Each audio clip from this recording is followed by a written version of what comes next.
ever wondered why some social media sites, radio, or news channels seem like they're trying to lead you in a certain direction? That's because they're biased and tell you the things only they want you to hear. For example, maybe you've listened to some of the latest news on Donald Trump, or maybe you haven't due to the lack of how much you watch the news, or just how much the news is informing us about his latest updates. How about the ongoing destruction and genocide in Gaza? I watch the news often as I get ready, switching between channels, but usually on KTVU Fox 2, and I don't hear about the Gaza humanitarian crisis anymore, which has been ongoing since 2023 that the U.S. has contributed to by funding Israel. In my speech, I'll be informing you a little bit about news channels and other forms of media that may deem bias and in a way force a certain perspective on its audience.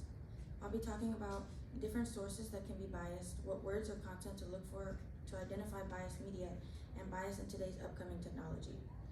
First, the difference between explicit and implicit bias.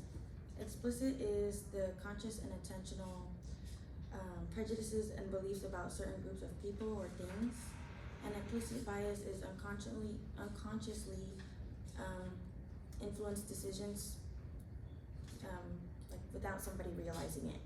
This can be harmful because it can affect our behavior even as we reject discriminatory beliefs. Next, I'll point out that news is not the only media source. There are newspapers, TV channels, Facebook and Twitter news, radio stations, all of which are separate, where society gets most of its info today. I listen to KTVU Fox 2, as I've previously mentioned, and even then I only ever see and pay attention to the things going on locally for me. Most hours of the day they're talking about the weather and little things going on in neighboring cities close to mine.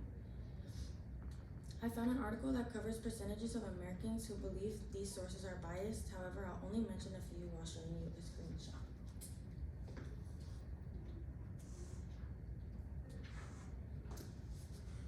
So 48% of Americans believe that cable news is biased, as you can see.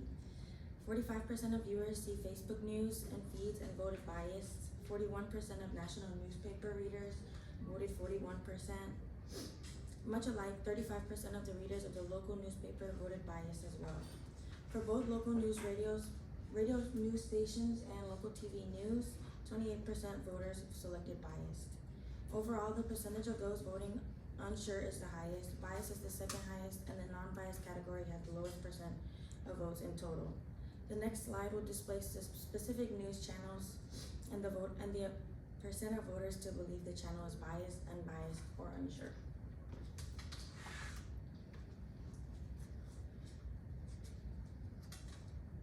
As a viewer of Fox News, I'm not surprised about 52% of voters selecting bias, because regardless of the amount of viewers, they stick to their script and only show what they'd like us to see, or pieces of things going on in the US.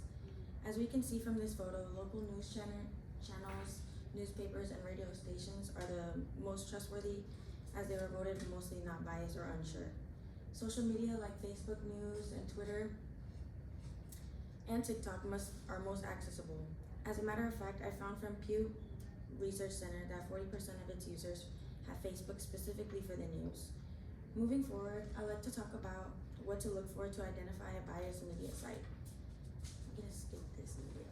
I'll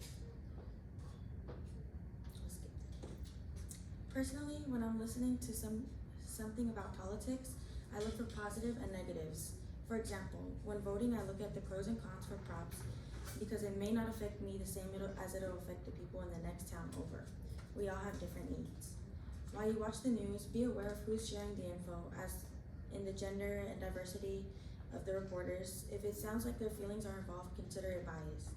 Pay attention to if both sides of the story are being shared. While conflict of abortion rights were the center of attention, we heard a lot from men and hardly anything from women and children under 18 who had no control or made a real mistake. Pay attention to see if there's a racial preference.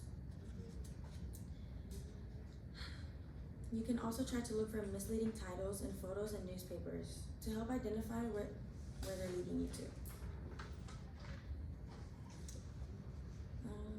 Little things like lying about the drinking age can be misleading to mostly gullible minors, like who would wish that would be true. It doesn't surprise me that the video was posted on TikTok because it's a good app to follow up on the latest news, good and bad, real and fake. However, it's easy to believe these things and not look into them. Many will look at the headline, which usually reads breaking news, and not pay attention to the whole story. Finally, I'll be talking about the bias in our upcoming technology. Of course, people know about AI, and I think it's become real easy and accessible in the workplace. However, regardless of its efficiency, it can be problematic, and here's why. In an article I read, Is ChatGPT More Biased Than You?, published in July 2024, I read about LLM or large language models. The article further states that regardless of the significance of these systems, it leads people to question about job loss, fairness, bias, and societal norms. I read about religious bias in ChatGPT, but it's not yet thoroughly researched.